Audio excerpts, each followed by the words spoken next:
السلام علیکم ورحمۃ اللہ وبرکاتہ۔ میرے خیال میں امید ہے کہ گروپ میں جتنے بھی ہمارے ساتھی ہیں انہوں نے کل کے ڈسکشن کو سنا ہوگا۔ تو آج ہم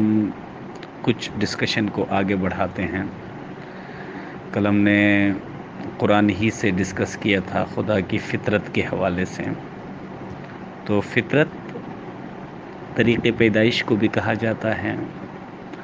اور فطرت اسلام کا ایک دوسرا نام بھی ہے، کیونکہ ایک حدیث مبارکہ میں رسول کریم صلی اللہ علیہ وآلہ وسلم ارشاد فرماتے ہیں: کل مولود یولد علی الفطرۃ الاسلام وابواہما او یحودانہ او ینصرانہ او یمجسانہ،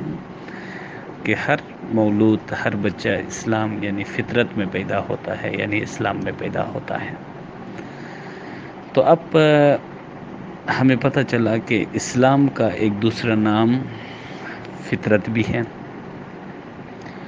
اور فطرت کو اگر سمجھنا ہے یعنی اسلام کو سمجھنا ہے تو ہمیں فرمایا گیا قرآن کے اس ارشاد کے مطابق: فطرت اللہ التی فطر الناس علیہا، اللہ کی فطرت وہ ہے جس میں اللہ تعالیٰ نے انسان کو پیدا کیا۔ اب اللہ تبارک و تعالیٰ نے ہمیں کوئی دور جانے کو نہیں کہا، یہ نہیں فرمایا کہ آپ اسلام کو اگر سمجھنا ہے، اگر میری فطرت کو سمجھنا ہے، میری وحدانیت کو سمجھنا ہے تو آپ اتنا علم حاصل کریں، اتنی کتابیں پڑھیں، بلکہ فرمایا کہ انسان کی جو پیدائش کا جو طریقہ ہے آپ اس پر غور و فکر کریں تو آپ کو دین خود بخود سمجھ میں آئے گا، اسلام خود بخود سمجھ میں آئے گا۔ لہٰذا ہمیں اللہ تبارک و تعالی نے اپنے دین کو سمجھنے کے لیے انسان کی طریقے پیدائش کی طرف ہمارے خیالات کو یا ہماری توجہ کو مبذول کرایا گیا۔ اب ہم فطرت کے اندر دیکھتے ہیں یا انسان کے طریقے پیدائش کو دیکھتے ہیں تو فطرت کی ایک عجیب و غریب اس کے اندر کچھ قوانین ہیں۔ مثلا فطرت میں کے اندر ہر چیز شروع میں وہ کمزور ہوتی ہے، ناقص ہوتی ہے، آہستہ آہستہ وہ چیز آگے بڑھتی ہے۔ جیسے آپ بیج کو دیکھیں کہ اس کی اولین صورت کیا ہوتی ہے، لیکن ایک بیج کے اندر پورا درخت لپٹا ہوا ہے۔ اللہ تبارک و تعالیٰ کے مبارک اسماء صفاتی میں ایک اسم القابض ہے اور ایک اسم الباسط ہے۔ اللہ تبارک و تعالیٰ نے جب ایک بیج کو یعنی الباسط ہو کر پھیلانے والا یعنی پھیلا دیا تو پورا درخت بن گیا، اور القابض بن کے جب پورے درخت کو لپیٹا تو بیج بن گیا۔ اسی طرح ایک پورے انسان کو جب اللہ تبارک و تعالیٰ نے لپیٹ لیا تو ایک نطفے کے اندر اس کو لپیٹا گیا، یعنی پوٹینشلی ایک نطفہ ایک پورا انسان ہے، ٹھیک ہے۔ اور پھر اس انسان کی جو انتہا ہوئی، دوبارہ اس انسان میں اس طرح ایک بیج سے درخت اور درخت سے بیج ہے، تو اسی طرح اللہ تبارک و تعالی نے ہر چیز کو وَكُلٌّ فِي فَلَكٍ يَسْبَحُونَ، یعنی ہر چیز کو ایک دائرے کے اندر رکھا گیا ہے، یعنی ایک گردش میں رکھا گیا ہے۔ تو لہٰذا اس قانون کے مطابق اب ہمیں یعنی اللہ تعالیٰ کے دین کو سمجھنے کے لیے انسان پر ہم نے جب غور و فکر کیا تو انسان شروع میں انسان کی صورت کیا ہے، یعنی سب سے پہلے انسان قرآن مجید فرقان حمید کے مطابق سلالہ ہے، اور نطفہ ہے، اس کے بعد علقہ، پھر مضغہ یعنی بوٹی، پھر عظام اس میں ہڈیاں لگتے ہیں، پھر لحم یعنی گوشت، اور خلق آخر۔ تو انسان کو جب ہم نے اسٹڈی کیا تو انسان یعنی 7 درجات میں جا کر انسان کی تخلیق مکمل ہو گئی، یعنی 6 درجات میں پورا گوشت سب چیزیں بن گئی ہیں، اور 7ویں درجے میں جا کے پھر انسان اپنے تکمیلیت کی طرف آگے بڑھا۔ اچھا، اس کی کیا ثبوت ہے؟ یہ تو ہم نے شروع میں ہی ڈسکس کیا تھا کہ جب ہم کوئی بات کریں گے، اگر انسان کی ذات سے بات کریں گے، اس ظاہری کائنات اور خداوند تعالیٰ کا جو دین ہے، اللہ تبارک و تعالیٰ کا جو قرآن ہے، اس سے بھی کوئی دلیل لے کر آئیں گے، تو پھر ہمیں پتہ چلا کہ دین کی دنیا کے اندر، یہ تو انسان کی تخلیق کی بات ہو گئی، تو دین کی جو دنیا ہے یا عالم دین ہے، یہ بھی 7 ادوار میں یہ دین تکمیلیت کی طرف دین آیا۔ حضرت آدم علیہ السلام، حضرت نوح علیہ السلام، حضرت ابراہیم علیہ السلام، حضرت موسیٰ علیہ السلام، حضرت عیسیٰ علیہ السلام، حضرت محمد مصطفیٰ صلی اللہ علیہ وآلہ وسلم، اور اس کے بعد دور ہفتم، یعنی دور ہفتم کو بھی ایک ہستی کہا گیا، ایک شخصیت کہا گیا، مگر نبوت کا جو سلسلہ ہے، رسالت کا سلسلہ ہے، وہ حضرت محمد مصطفیٰ صلی اللہ علیہ وآلہ وسلم میں یہ سلسلہ ختم ہوا۔ اور اس کے بعد پھر چونکہ اس کی وضاحت آگے ہوگی، میں وقت سے پہلے ڈسکس کر رہا ہوں، اس کے بعد ہمارے عقیدے کے مطابق امامت کا ایک سلسلہ آگے شروع ہوا، اور اس کے لیے پھر ہم دلائل بعد میں دیں گے، مگر فی الحال میرے سمجھانے کا مقصد، انسان 7 درجات میں، دین 7 عظیم ہستیوں کے ذریعے سے تکمیلیت کو پہنچا، اور عالم ظاہر، اس ظاہری دنیا کے اندر جتنے بھی سال کو لے لیں، صدیوں کو لے لیں، تو وہ 7 دنوں سے مل کر بنتے ہیں۔ پورا دین 7 ہستیوں سے مل کر بنتا ہے، پورا انسان 7 درجات سے مل کر بنتا ہے، سلالہ، نطفہ، علقہ، مضغہ، عظام، لحم، خلق آخر، اور پورے کائنات کے اندر جتنے بھی ادوار ہیں وہ 7 دنوں کے ذریعے سے بنتے ہیں، یوم الاحد، یوم الاثنین، یوم الثلاثہ، یوم الاربعہ، یوم الخمیس، یوم الجمعہ، یوم السبت، یعنی جس کو ہم اتوار، پیر، منگل، بدھ، جمعرات، جمعہ، ہفتہ کہتے ہیں۔ اور اتوار کا جو دن ہے وہ حضرت آدم علیہ السلام کے لیے ہے، پیر کا جو دن ہے وہ حضرت نوح علیہ السلام کے لیے ہے، اور منگل کا جو دن ہے وہ حضرت ابراہیم علیہ السلام کے لیے ہے، حضرت موسیٰ علیہ السلام بدھ، حضرت عیسیٰ علیہ السلام جمعرات، حضرت محمد مصطفیٰ صلی اللہ علیہ وآلہ وسلم عالم دین کا جمعہ۔ اس وجہ سے تمام دنوں کا سردار، جس طرح پیغمبروں میں تمام پیغمبروں کے سردار محمد صلی اللہ علیہ وسلم ہیں، دنوں میں تمام دنوں کا جو سردار ہے وہ جمعۃ المبارک ہیں، اور اس کے بعد ہفتے کا دن۔ اچھا، اب چونکہ ہم دیکھتے ہیں ہمارا جو دن ہے تو اس میں، اور خداوند تعالیٰ کا جو دن ہے، یعنی اللہ کا جو ایک دن ہے وہ ہمارے لیے 1000 سال کے برابر ہیں، اور اس کا جو ارشاد مبارک سورہ حج کی آپ دیکھیں 47 یا 48 میں، اسی بیچ میں وہ آیت اللہ تعالیٰ نے فرمایا وَإِنَّ يَوْمَ عِنْدَ رَبِّكَ كَأَلْفِ سَنَةٍ مِّمَّا تُوعَدُونَ، یعنی اللہ تعالیٰ کا جو ایک دن ہے وہ تمہارے حساب سے 1000 سال کے برابر ہے۔ لہذا خدا وند تعالیٰ کا جو دن ہے، یعنی کہنے کا مقصد یہ ہے، جس طرح اللہ تبارک و تعالی ایک زندہ ہستی ہے، ایک نور ہے، اسی طرح جو چیز اللہ تعالیٰ سے اور اللہ تعالیٰ کے دین سے منسوب کیے جائیں گے تو وہ زندہ ہستیوں کی صورت میں ہوں گے۔ یعنی اللہ کا دن ہمارا جس طرح دن ہے اس طرح نہیں ہے۔ وَإِنَّ الدَّارَ الْآخِرَةَ لَهِيَ حَيْوَانٌ، اللہ تعالیٰ خود فرماتے ہیں بے شک آخرت کا جو گھر ہے وہ زندہ ہے۔ جب آخرت کا گھر زندہ ہے تو اللہ تعالیٰ کے جو دن ہیں، اللہ تعالیٰ کی بہشت ہے، تو وہ سب زندہ ہیں۔ تو زندہ سے کیا مراد ہے؟ اللہ کا ایک دن ہمارے لیے جو 1000 سال کے برابر ہے۔ اللہ تعالیٰ کا پہلا دن حضرت آدم علیہ السلام ہے۔ حضرت آدم علیہ السلام سے حضرت نوح علیہ السلام تک 1000 سال کا دور گزرا ہے۔ حضرت نوح علیہ السلام سے حضرت ابراہیم علیہ السلام تک 1000 سال کا دور گزرا، ابراہیم علیہ السلام سے موسیٰ علیہ السلام، موسیٰ علیہ السلام سے عیسیٰ علیہ السلام، عیسیٰ علیہ السلام سے محمد صلی اللہ علیہ وآلہ وسلم، اور محمد صلی اللہ علیہ وآلہ وسلم کے بعد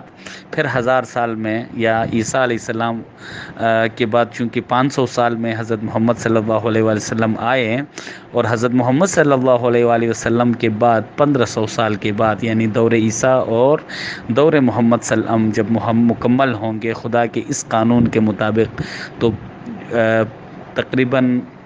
یہ 2000 سال پورا ہونے کے بعد ایک نئے عجیب و غریب دنیا کے اندر تبدیلیوں کی پیشنگوئی قرآن میں ہے، جو کہ ہمارے کورس میں شامل ہوگا۔ آگے جا کر ہم قرآن مجید کے ان تمام آیات کی طرف نشاندہی کریں گے۔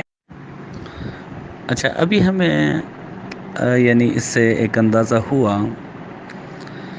کہ اگر عالم دین کو اللہ تعالیٰ نے 7 دنوں میں بنایا،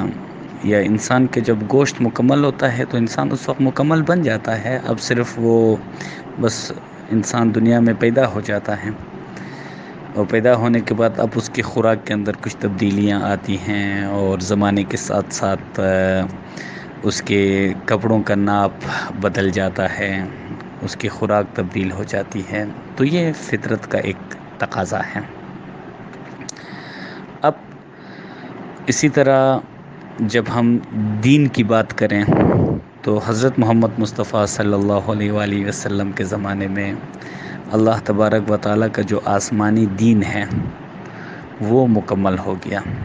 اب اس دین کے ظاہر کے اندر کوئی ایسا نہیں ہے کہ مزید کسی چیز کے بننے ہیں یا کسی چیز کا آنا ہے۔ اب یہ ہے کہ وہ جو دین حضرت محمد مصطفیٰ صلی اللہ علیہ وآلہ وسلم لے کر دنیا میں تشریف لائے، تو اب اس دین کے ظاہری اس صورت کے باطن میں بہت سارے جو اسرار ہیں، جو حقیقتیں ہیں، اور قرآن مجید فرقان حمید کے اندر جو عجیب و غریب کائناتی حقیقتیں ہیں، اس کی تعویل کے اندر جو کچھ حقیقتیں پوشیدہ ہیں، جو حقیقت کی باتیں ہیں، جو معرفت کی باتیں ہیں، تو وہ وقت کے آنے کے ساتھ ساتھ آہستہ آہستہ دنیا میں ظاہر ہونے والے تھے۔ اچھا، اب ہم اپنے ڈسکشن میں چونکہ فطرت کے اندر ہم دیکھتے ہیں، اگر ایک بچہ ہے وہ ماں کے پیٹ میں ہے تو اس کی خوراک خون ہے۔ 9 مہینے تک یہ خون اس کی زندگی کا سبب ہے۔ 9 مہینے کے بعد بھی اگر یہ بچہ کہے کہ چونکہ میں نے شروع میں خون پیا ہے تو میں پوری زندگی خون ہی سے گزارا کروں گا، جب 9 مہینہ پورا ہو جائے اس سے 1 دن اوپر بھی اگر یہی بچہ خون پیے، یہی خون جو کل اس کی زندگی کا سبب تھا، آج یہی خون اس کی موت کا سبب بن جائے گا۔ یہ فطرت ہے۔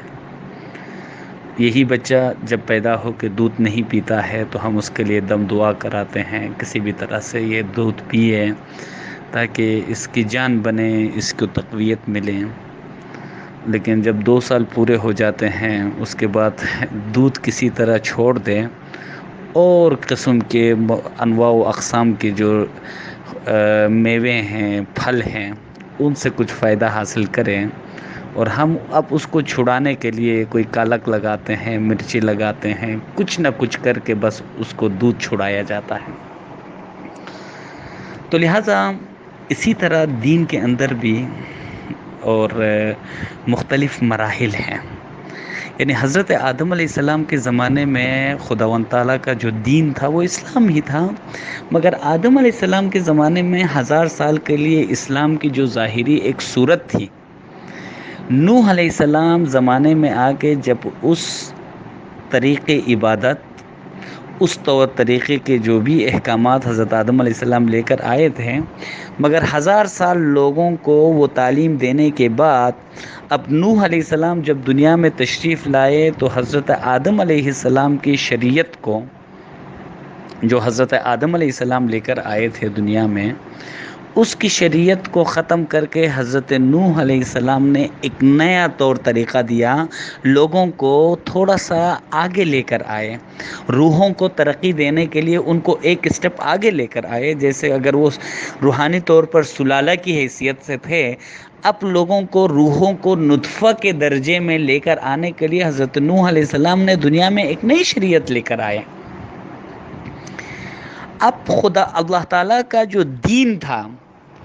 جن لوگوں نے آدم علیہ السلام کے لائے ہوئے عبادات، طور طریقے، اس شریعت کو اللہ تعالیٰ کا دین سمجھے، اور وہ حضرت لا الہ الا اللہ آدم صفی اللہ پڑھنے والے وہ تمام لوگ جب زمانے میں زندہ دین، اللہ تعالیٰ کا جو زندہ دین تھا، وہ دین کی تمام تر خوبیاں ایک انسانی صورت کے اندر وہ خوبیاں تھیں، تمام مخلوقات میں سے اشرف مخلوق انسان حضرت نوح علیہ السلام جب اس مرتبے پر فائز ہو کر حضرت نیا کلمہ دنیا میں رائج ہوا، لا الہ الا اللہ، نوح نجی اللہ کا کلمہ دنیا میں آئے، تو لا الہ الا اللہ آدم صفی اللہ پڑھنے والے وہ تمام لوگ جب لا الہ الا اللہ نوح نجی اللہ کا کلمہ نہیں پڑھے تو وہ گویا کہ دین سے باہر ہو گئے، اور جو لوگ نوح علیہ السلام کا کلمہ پڑھ کے نئی شریعت پر عمل کیے، نئی عبادات کے طور طریقے پر عمل کیے، تو وہ لوگ ایک اسٹیپ آگے آئے۔ اور اسی طرح 1000 سال تک نوح علیہ السلام کے زمانے کے وہ طور طریقے، وہ عبادات کا طریقہ رہا۔ لیکن ابراہیم علیہ السلام جب دنیا میں تشریف لائے تو لوگوں کو ایسا نہیں کہ نوح علیہ السلام اور ابراہیم علیہ السلام میں کوئی تنازعہ تھا، ایسا بھی نہیں ہے کہ حضرت نوح علیہ السلام کو اللہ تبارک و تعالیٰ نے جو عبادت کا طریقہ دیا تھا وہ ناقص طریقہ تھا، اب ابراہیم علیہ السلام کے زمانے میں اللہ تعالیٰ نے فرمایا کہ نہیں، اس میں یہ کمزوریاں تھیں تو اب آپ لوگ یہ طریقے اختیار کریں، ایسا نہیں ہے، کیونکہ دین فطرت ہے، تو فطرت میں لوگوں کو آہستہ آہستہ دین کی حقیقتیں بھی ظاہر ہونے میں، جس طرح سے ایک بیج کے اندر سب کچھ ہوتا ہے، اس بیج کے اندر تنا بھی، جڑ بھی، میوہ بھی، سب کچھ کا مغز اس بیج کے اندر ہے، لیکن وقت آنے پر وہ اس بیج سے وہ ظاہر ہوتے ہیں، وقت آنے پر تنا ظاہر ہوتا ہے۔ اگر کوئی شخص، ہمارا کوئی دوست پنجاب سے یا نیچے سے کوئی چھترال آئے اور مارچ کے مہینے میں آئے، پھول لگے ہوئے ہیں درخت میں، خوبانی کے درخت میں، اور وہ کہے کہ یہ کیا ہے، ہم کہیں گے یہ خوبانی ہے۔ اگر اس نے خوبانی نہیں دیکھا ہوگا، اگر جون میں آئیں، اگر وہ خوبانی پک جائیں، تو اگر اس بندے سے کہا جائے کہ بھئی یہ خوبانی ہے، تو کہے گا کہ یہ لوگ پاگل ہیں، خوبانی تو پھول ہوتا ہے، پھول کی صورت ہے، کیونکہ اس نے خوبانی کو پھول کی صورت میں دیکھا تھا۔ لہٰذا اس درخت کے اندر جو پھول لگے ہوئے ہیں، اس میں سے بہت سارے جو اضافی پھول ہیں وہ اس درخت کی زینت ہیں، اس درجے میں پھول لگنے کے سیزن میں وہ ضروری ہیں، لیکن جب تھوڑا سا وقت گزرتا ہے، جب تک کچھ پھول نیچے نہ گریں تو اس کے باطن سے وہ کچا میوہ، جس کو ہم بلوچی کہتے ہیں، وہ ظاہر نہیں ہوگا، اور اسی طرح ہوتے ہوتے ہوتے ایک خاص وقت آتا ہے کہ وہ پک جاتا ہے۔ اسی طرح دین حق کے اندر بھی مختلف انبیاء کے زمانے میں ظاہر کے جو عبادات ہیں وہ اس زمانے کے لحاظ سے درخت دین کے اندر وہ پھول کے مانند تھے، وہ اس زمانے کے لحاظ سے اس درخت دین کی زینت تھے، لیکن جب وقت گزرنے کے بعد، جب کچا میوہ یا پکا میوہ وہاں سے نکلنے کا جب زمانہ آتا ہے، کوئی شخص کہے کہ نہیں پھول ہی رہنے دینا چاہیے، تو وہ شخص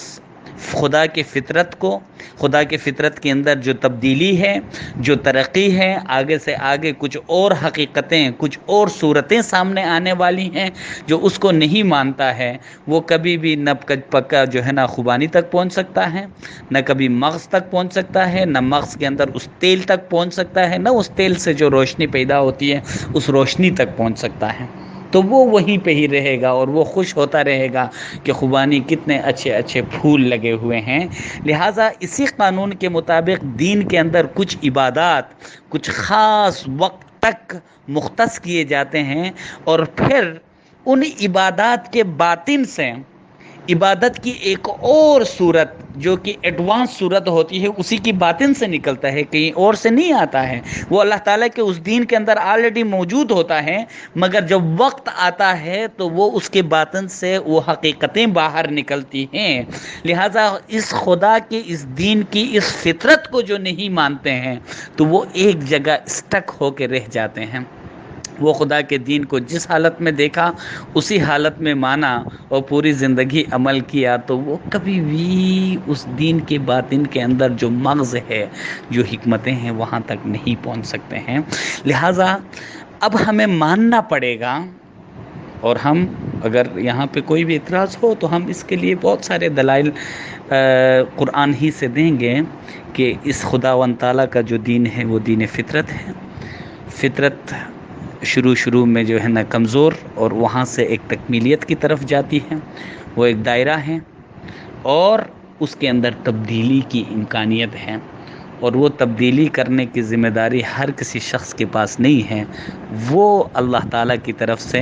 ان اللہ اصطفیٰ آدم و نوح و آل ابراہیم و آل عمران علی العالمین ذریۃ بعضها من بعض۔ تو اللہ تعالیٰ نے یہ کوئی ووٹ سے،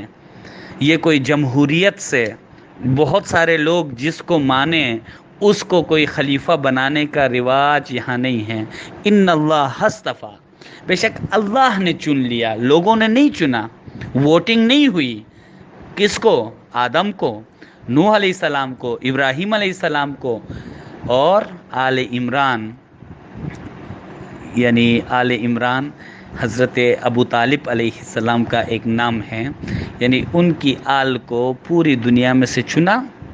اچھا صرف وہ نہیں، ذریتم بعضها من بعض، اس کی ذریتوں میں ایک شخصیت کے بعد بعض کے بعد ایک دوسری ہستی دنیا میں آنے والی ہے۔ تو لہٰذا یہ جو دین کے ظاہر سے جو باطن کے جو مغز ہے، کس وقت آپ کی روح کو، آپ کے جسم کو، اگر آپ بیمار ہیں تو پھر کیا خوراک دینی چاہیے یہ ڈاکٹر کو پتہ ہے، اگر آپ تندرست ہیں تو کیا خوراک ہونی چاہیے یہ بھی ڈاکٹر کو پتہ ہے۔ لہٰذا کس وقت روحوں کو کس طرح کی غذا چاہیے،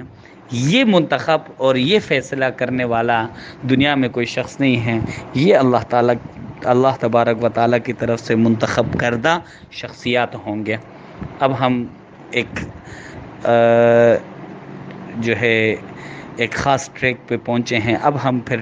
ڈسکشن کریں گے کہ اللہ تبارک و تعالیٰ کی طرف سے اس منتخب کردہ ہستی کی کیا کیا نشانیاں اور اس کے لیے قرآن میں کیا کیا دلائل ہیں، اس پہ بھی ہم ڈسکس کریں۔ اچھا، ابھی ہمیں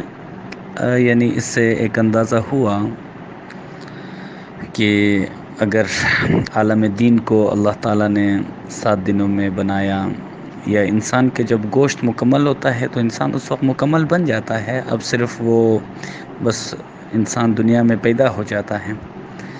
اور پیدا ہونے کے بعد اب اس کی خوراک کے اندر کچھ تبدیلیاں آتی ہیں، اور زمانے کے ساتھ ساتھ اس کے کپڑوں کا ناپ بدل جاتا ہے، اس کی خوراک تبدیل ہو جاتی ہے، تو یہ فطرت کا ایک تقاضا ہے۔ اب اسی طرح جب ہم دین کی بات کریں تو حضرت محمد مصطفیٰ صلی اللہ علیہ وآلہ وسلم کے زمانے میں اللہ تبارک و تعالیٰ کا جو آسمانی دین ہے وہ مکمل ہو گیا۔ اب اس دین کے ظاہر کے اندر کوئی ایسا نہیں ہے کہ مزید کسی چیز کے بننے ہیں یا کسی چیز کا آنا ہے۔ اب یہ ہے کہ وہ جو دین حضرت محمد مصطفیٰ صلی اللہ علیہ وآلہ وسلم لے کر دنیا میں تشریف لائے، تو اب اس دین کے ظاہری اس صورت کے باطن میں بہت سارے جو اسرار ہیں، جو حقیقتیں ہیں، اور قرآن مجید فرقان حمید کے اندر جو عجیب و غریب کائناتی حقیقتیں ہیں، اس کی تعویل کے اندر جو کچھ حقیقتیں پوشیدہ ہیں، جو حقیقت کی باتیں ہیں، جو معرفت کی باتیں ہیں، تو وہ وقت کے آنے کے ساتھ ساتھ آہستہ آہستہ دنیا میں ظاہر ہونے والے تھے۔ اچھا، اب ہم اپنے ڈسکشن میں چونکہ فطرت کے اندر ہم دیکھتے ہیں، اگر ایک بچہ ہے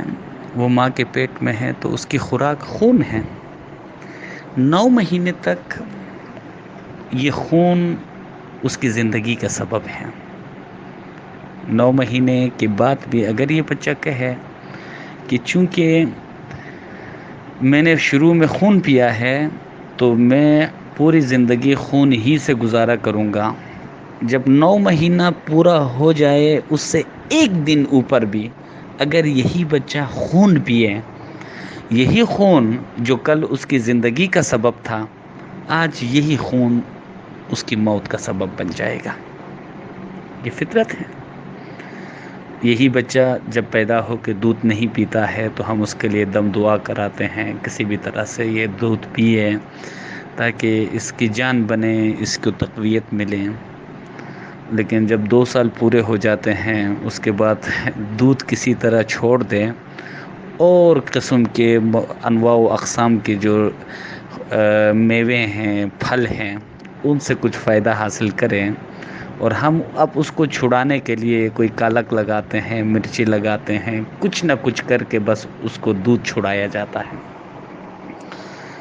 تو لہٰذا اسی طرح دین کے اندر بھی اور مختلف مراحل ہیں. یعنی حضرت آدم علیہ السلام کے زمانے میں خداوند تعالیٰ کا جو دین تھا وہ اسلام ہی تھا، مگر آدم علیہ السلام کے زمانے میں 1000 سال کے لیے اسلام کی جو ظاہری ایک صورت تھی، نوح علیہ السلام زمانے میں آ کے جب اس طریقے عبادت، اس طور طریقے کے جو بھی احکامات حضرت آدم علیہ السلام لے کر آئے تھے، مگر 1000 سال لوگوں کو وہ تعلیم دینے کے بعد اب نوح علیہ السلام جب دنیا میں تشریف لائے تو حضرت آدم علیہ السلام کی شریعت کو، جو حضرت آدم علیہ السلام لے کر آئے تھے دنیا میں، اس کی شریعت کو ختم کر کے حضرت نوح علیہ السلام نے ایک نیا طور طریقہ دیا،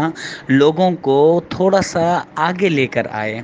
روحوں کو ترقی دینے کے لیے ان کو ایک اسٹیپ آگے لے کر آئے. جیسے اگر وہ روحانی طور پر سلالہ کی حیثیت سے تھے، اب لوگوں کو روحوں کو نطفہ کے درجے میں لے کر آنے کے لیے حضرت نوح علیہ السلام نے دنیا میں ایک نئی شریعت لے کر آئے. اب خدا اللہ تعالیٰ کا جو دین تھا، جن لوگوں نے آدم علیہ السلام کی لائے ہوئے عبادات، طور طریقے، اس شریعت کو اللہ تعالیٰ کا دین سمجھے،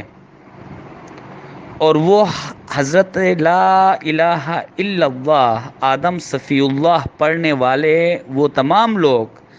جب زمانے میں زندہ دین، اللہ تعالیٰ کا جو زندہ دین تھا، وہ دین کی تمام تر خوبیاں ایک انسانی صورت کے اندر وہ خوبیاں تھیں. تمام مخلوقات میں سے اشرف مخلوق انسان حضرت نوح علیہ السلام جب اس مرتبے پر فائز ہو کر حضرت نیا کلمہ دنیا میں رائج ہوا، لا الہ الا اللہ، نوح نجی اللہ کا کلمہ دنیا میں آئے، تو لا الہ الا اللہ آدم صفی اللہ پڑھنے والے وہ تمام لوگ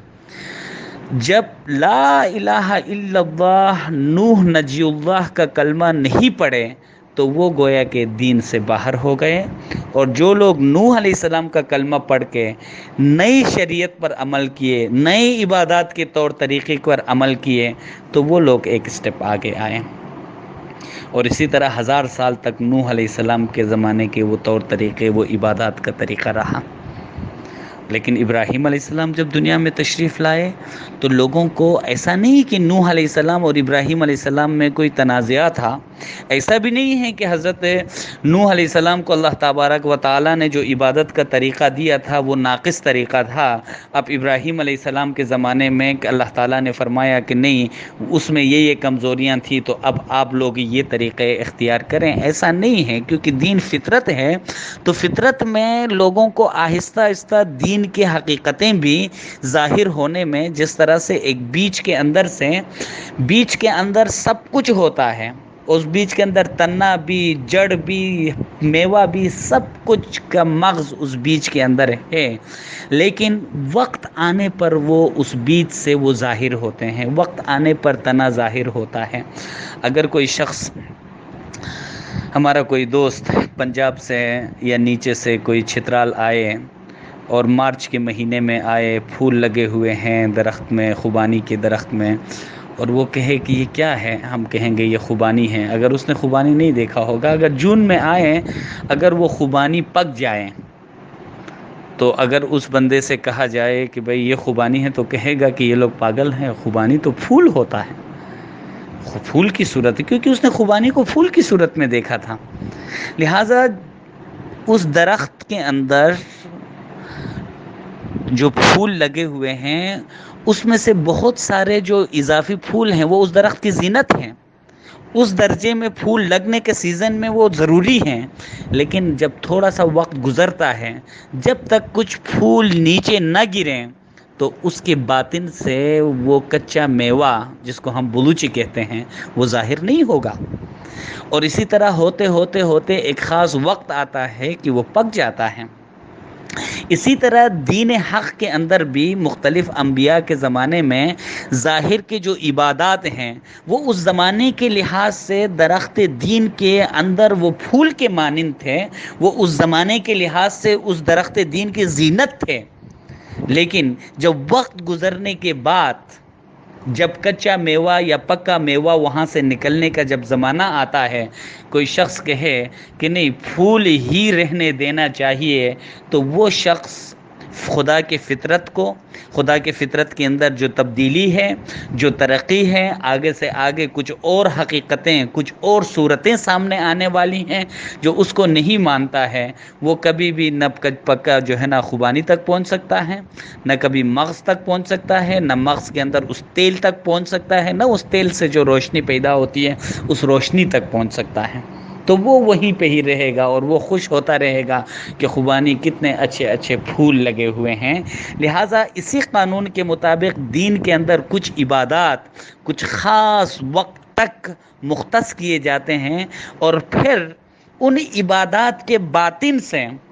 عبادت کی ایک اور صورت جو کہ ایڈوانس صورت ہوتی ہے، اسی کی باطن سے نکلتا ہے، کہیں اور سے نہیں آتا ہے. وہ اللہ تعالیٰ کے اس دین کے اندر آلریڈی موجود ہوتا ہے، مگر جب وقت آتا ہے تو وہ اس کے باطن سے وہ حقیقتیں باہر نکلتی ہیں. لہٰذا اس خدا کے اس دین کی اس فطرت کو جو نہیں مانتے ہیں، تو وہ ایک جگہ اسٹک ہو کے رہ جاتے ہیں.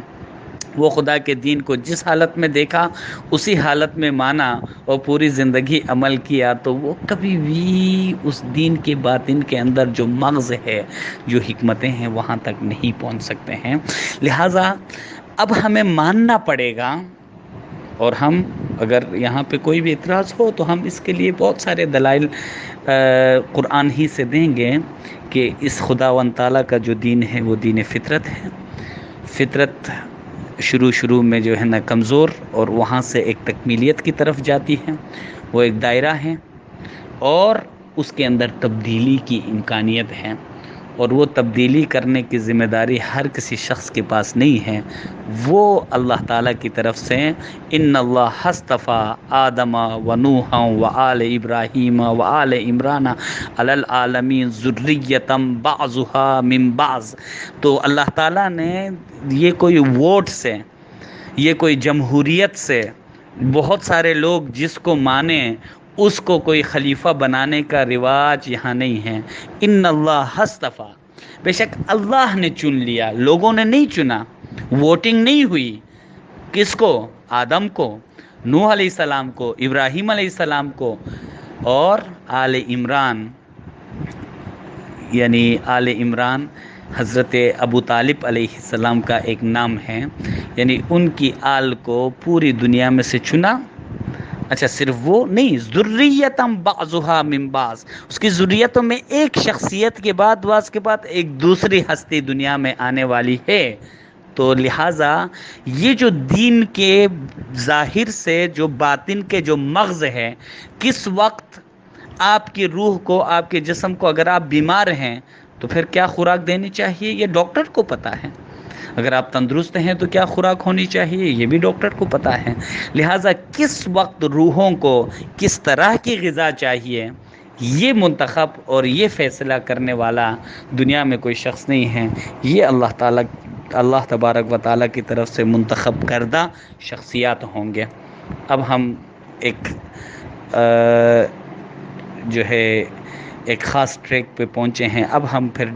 ڈسکشن کریں گے کہ اللہ تبارک و تعالیٰ کی طرف سے اس منتخب کردہ ہستی کی کیا کیا نشانیاں اور اس کے لیے قرآن میں کیا کیا دلائل ہیں، اس پہ بھی ہم ڈسکس کریں. تو اسی قانون فطرت کے مطابق ہم دیکھتے ہیں کہ اسلام کے اندر جتنی بھی خوبیاں ہیں، جتنی احکامات ہیں، ان سب کو اگر اول کی طرف لوٹا دیا جائے تو یہ سب خوبیاں حضرت محمد مصطفیٰ صلی اللہ علیہ وآلہ وسلم کی حیات طیبہ اور قرآن مجید، یعنی ان دو مقامات میں جا کے دین اسلام کی ساری خوبیاں جمع ہو جاتی ہیں. اور مزید لپیٹ لیا جائے تو قرآن مجید فرقان حمید میں فَإِنَّهُ نَزَّلَهُ عَلَىٰ قَلْبِكَ، قرآن مجید میں خداوند تعالیٰ ارشاد فرماتے ہیں کہ اے رسول صلی اللہ علیہ وسلم، ہم نے اس قرآن کو آپ کے قلب میں نازل کیا. لہٰذا اگر مزید اول کی طرف لوٹا دیا جائے تو پورے اسلام کی جو بیج ہے، جہاں سے اسلام کی ساری خوبیاں دنیا میں پھیل گئیں، تو ان سب کو لپیٹ لیا جائے، ان سب کو ایک مرکز کی طرف لوٹا دیا جائے، تو وہ مرکز حضرت محمد مصطفیٰ صلی اللہ علیہ وآلہ وسلم کی زندگی اور آپ صلی اللہ علیہ وسلم کی ہستی ہے. اب کوئی شخص اسلام کے سارے خوبیوں کو اپنائے اور حضرت محمد مصطفیٰ صلی اللہ علیہ وآلہ وسلم سے انکار کرے تو دین کی کسی بھی عمل کا کوئی فائدہ نہیں ہے. جس طرح من قال لا الہ الا اللہ محمد رسول اللہ فہو مسلم. اب مسلمان ہونے کے لیے اولین شرط یہ ہے کہ لا الہ الا اللہ محمد رسول اللہ، یہ کلمہ پڑھ کے آپ اسلام کے اندر داخل ہوتے ہیں. کیونکہ اسلام کوئی عبادات کے کچھ طور طریقوں کا نام نہیں ہے. اسلام حضرت محمد مصطفیٰ صلی اللہ علیہ وآلہ وسلم کا نام ہے، جو اللہ تبارک و تعالیٰ کا زندہ دین ہے. اسی طرح اپنے زمانے میں حضرت آدم علیہ السلام خود اسلام تھے، مجسم اسلام تھے. اسلام کے سارے خوبیوں کو کسی ہستی میں لپیٹ لیا جائے تو وہ آدم کے زمانے میں حضرت آدم علیہ السلام تھے. اور حضرت آدم علیہ السلام کے بعد بھی مختلف پیغمبروں کا اور رسولوں کا ایک سلسلہ چلا ہے. وَلِكُلِّ قَوْمٍ ہَادٍ، جب اللہ تبارک و تعالیٰ نے فرمایا تو یہ کیسے ممکن ہے کہ کسی بھی زمانے میں کسی ہادی سے، کسی انسان کہ جس کی ذات کے اندر یہ ساری خوبیاں سمٹ جاتی ہیں، کسی انسان، کسی رہبر سے کوئی زمانہ خالی ہو. جب اللہ تبارک و تعالیٰ نے فرمایا کہ وَلِكُلِّ قَوْمٍ ہَادٍ، پھر آپ دنیا کے کسی بھی قوم کو ہادی سے محروم تصور نہیں کر سکتے ہیں. اب گویا کہ اگر اسلام کی ساری خوبیاں حضرت آدم علیہ السلام کے زمانے میں آدم علیہ السلام کی ذات میں موجود تھیں اور وہاں سے وہ پھیل گئیں، جس طرح ایک بیج سے پورا درخت پھیل جاتا ہے تو درخت میں بہت ساری چیزیں ہیں، ان کو اولیت کی طرف لوٹائیں تو بیج ہے، لیکن وہ درخت دوبارہ ایک بیج میں جا کے سمٹ جاتا ہے. اسی قانون فطرت سے ایک سلسلہ چلتا ہے، ادروائز وہ درخت بیج میں نہ سمٹ جائے تو وہ درخت اپنے بقا کو قائم نہیں رکھ سکتا. اسی طرح دین اسلام، حضرت آدم علیہ السلام اگر وہاں سے وہ ساری خوبیاں نکلیں تو اسی طرح حضرت شیس علیہ السلام میں آ کر، حضرت شیس علیہ السلام کی ہستی میں آ کر دوبارہ اسلام ایک شخصیت کے اندر سمٹ گیا. ٹھیک ہے، اور پھر اسی طرح شیس علیہ السلام کے اولاد میں سے آگے جتنے بھی پیغمبر آئے تو اسلام ایک مجسم ہستی اور وہاں سے وہ خوبیاں مختلف افعال، مختلف اعمال کی صورت میں پھیلتی بھی ہیں اور پھر ایک شخصیت کے اندر جمع بھی ہو جاتی ہیں. اور اسی طرح نوح علیہ السلام کے زمانے میں بھی، ابراہیم علیہ السلام کے زمانے میں بھی۔ لہٰذا یہ کیسے ممکن ہے کہ نبوت تو اختتام کو پہنچی، مگر اسلام کی ساری خوبیاں ایک زندہ شخصیت کی حیات طیبہ کے اندر وہ خوبیاں موجود تھیں، لہٰذا وہاں سے وہ خوبیاں ایک درخت کی صورت میں، ایک کائنات کی صورت میں پھیل تو گئی، لیکن وہ پھیلنے کے ساتھ ساتھ اسی طرح دوبارہ ایک بیج ایک شخصیت کے اندر وہ بیج سمٹ گئے، اسلام کی وہ ساری خوبیاں اس ہستی کے اندر وہ ساری خوبیاں سمٹ گئیں، اور اس ہستی کا نام حضرت مولا مرتضیٰ علی علیہ السلام ہے۔ اور ہم آگے کی ڈسکشن میں ہم مولا مرتضیٰ علی علیہ السلام اور ان کی اولاد کو اللہ تعالیٰ کے زندہ دین کے طور پر قرآن مجید فرقان حمید سے ہم اس پہ ڈسکشن کریں گے۔ اور جو شخص یہ کہے کہ میں دین کے اندر دین کے کسی ایک حکم کو تو مانتا ہوں، یہ کرنا چاہیے، لیکن زندہ دین شخصیت کی صورت میں جو ہے اس کو میں تسلیم نہیں کرتا ہوں۔ میں نماز پڑھنا چاہیے وہ میں مانتا ہوں، لیکن حضرت محمد مصطفیٰ صلی اللہ علیہ وآلہ وسلم کو نہیں مانتا، تو وہ نماز کسی کام کی نہیں ہے۔ وہ شخص کہتا ہے کہ یہ روزہ بہت اچھا ہے، لیکن ٹھیک ہے یہ تو میں رکھتا ہوں، اللہ کے لیے رکھتا ہوں، لیکن اللہ کے پیغمبر پر ایمان نہیں لاتا ہوں، تو یہ جتنا بھی روزہ ہے اس کے منہ پہ دے مارا جائے گا، اس کی کوئی ضرورت اور کوئی جو ہے فضیلت نہیں ہے، اس کا کوئی اجر بھی نہیں ہے۔ ان سب چیزوں کی جو اجر ہے وہ اس زندہ شخصیت کو ماننے پر ہے۔ اب اس ہستی کے جو جانشین ہیں، اس کا جو نمائندہ ہے، وہ کیا ہر زمانے میں موجود ہونا چاہیے یا نہیں ہونا چاہیے، اس کے بارے میں قرآن جو بھی ارشاد فرمائے ہم انشاءاللہ اس کے مطابق چلیں گے۔ السلام علیکم ورحمۃ اللہ وبرکاتہ۔ میرا بھائی، نماز اللہ کے لیے، روزہ اللہ کے لیے، کوئی زندہ انسان کے لیے نہیں ہے۔ قرآن کے اندر کوئی زندہ انسان کا مثال نہیں دیا ہے۔ خاتم النبی حضور صلی اللہ علیہ وسلم چلے گئے، اس کے بعد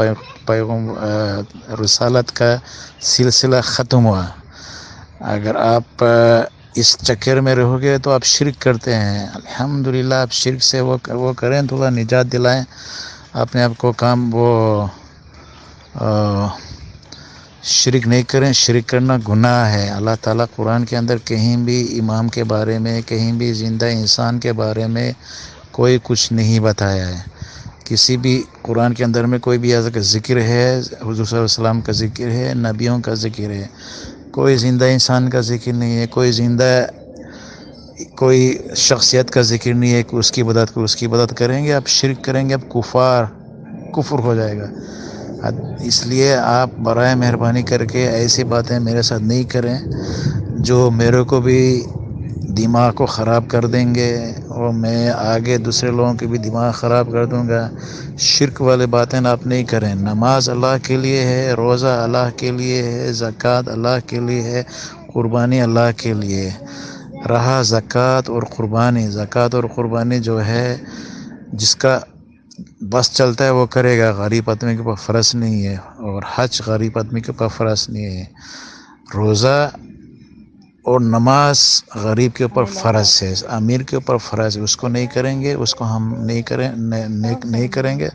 تو ہم کیا، ہمارے میں اور کفار میں کوئی فرق نہیں ہوتا ہے۔ مسلم و نان مسلم میں صرف نماز کا فرق ہے۔ ہم نماز نہیں پڑھیں گے، ہم دوسرے چکروں میں رہیں گے، جیسا کہ آپ مثال دے رہے ہیں کہ نماز اس میں پھینک دیا جائے گا۔ ہاں، آپ کے منہ پہ پھینک دیا جائے گا۔ نماز صحیح نہیں پڑھنے سے نماز آپ کے منہ پہ پھینک دیا جائے گا۔ روزہ اللہ کے لیے رکھنے کے بجائے لوگوں کے لیے رکھیں گے، اور آپ کے منہ پہ پھینک دیا جائے گا۔ آپ شوبازی سے کام کرو گے، آپ کے منہ پہ پھینک دیا جائے گا۔ اس لیے آپ جو بھی کچھ بول رہے ہیں وہ کفر کے حساب سے بول رہے ہیں۔ کوئی دنیا میں کوئی اللہ تعالیٰ نے کسی کو علم نہیں دیا ہے۔ قرآن جو آخری کتاب ہے، سارا علم قرآن کے اندر ہے۔ اس کے ہٹ سے باتیں کریں گے تو سب گناہ ہو جائے گا۔ آپ کو مرنا ہے، آپ کو اس دنیا سے جانا ہے، لوگوں کو غلط اس طریقے سے نہیں چلاؤ، آپ گناہ کر رہے ہو، بہت بڑا گناہ کر رہے ہو۔ الحمدللہ رب العالمین، میں 5 ٹائم کا نمازی ہوں، میں پریچ کرتا ہوں یہاں لوگوں کو مسلمان بناتا ہوں، تو آپ کو مسلمان بنانے کے لیے میرے کو کافی ٹائم لگے گا، اس لیے آپ غلط طریقے سے پریچ نہیں کریں، گناہ ہو جائے گا۔ اس کے بعد قرآن کو پڑھنے کے لیے آپ کو کچھ چیزیں سیکھنا ہے، یہ چیزیں جو ہے تا والبال قلقلہ ہیں، ان کو صحیح کریں، آپ ان کو جیسا قل هو اللہ احد، احد قلقلہ، اوکے، اس طرح با جو ہے قلقلہ ہے، قل اعوذ برب الناس ڈبل پلنا ہوتا ہے، نا برب الناس، نون و میم جو ہیں یہ نوزل ساؤنڈ ہے، ان کو منہ بند کرے، ناک سے آواز نکالیں، قل اعوذ برب الناس ملک الناس۔ آر آئے تو آر کو آپ آر زبر اوپر آئے تو اس کو بھی پڑھنا ہے، اگر نیچے ہے اس کو ہلکا پڑھنا ہے، وہ آپ کو اس کے بعد جہاں بڑا مت ہے اس کو 5 ٹائم کہنا ہے۔ یہ سیکھیں، یہ نہیں سیکھے آپ بولیں گے آپ کو گناہ ہو جائے گا، کیونکہ اس کا عربی میں میننگ ڈفرینٹ ہو جاتا ہے، ان کا میننگ الگ ہو جاتا ہے۔ آردی، آرزی نہیں، RD, okay, you have to be know what you are saying. قرآن کو سیکھیں آپ پہلے، اس کے بعد اس کو قرآن کو پڑھیں، ورنہ گناہ ہو جاتا ہے، اوکے۔ اللہ حافظ۔ میرا باتیں آپ کو برا لگے گا تو I am very very sorry, اچھا لگے گا تو اپریشیٹ کرتا ہوں، برا لگے گا تو معافی چاہتا ہوں۔ اللہ تعالیٰ آپ کو بھی ایمان دے، میرے کو بھی میرے ایمان میں اضافہ کریں، ہم اس دنیا میں بھی اس دنیا میں بھی ایمان پر ہیں، مرتے وقت اللہ تعالیٰ کلمہ شہادہ نصیب فرمائے اور ہمارے دل میں اسٹرانگ ایمان دے۔ سبحانک اللہم بحمدک وتبارک اسمک وتعالی جدک ولا الہ غیرک۔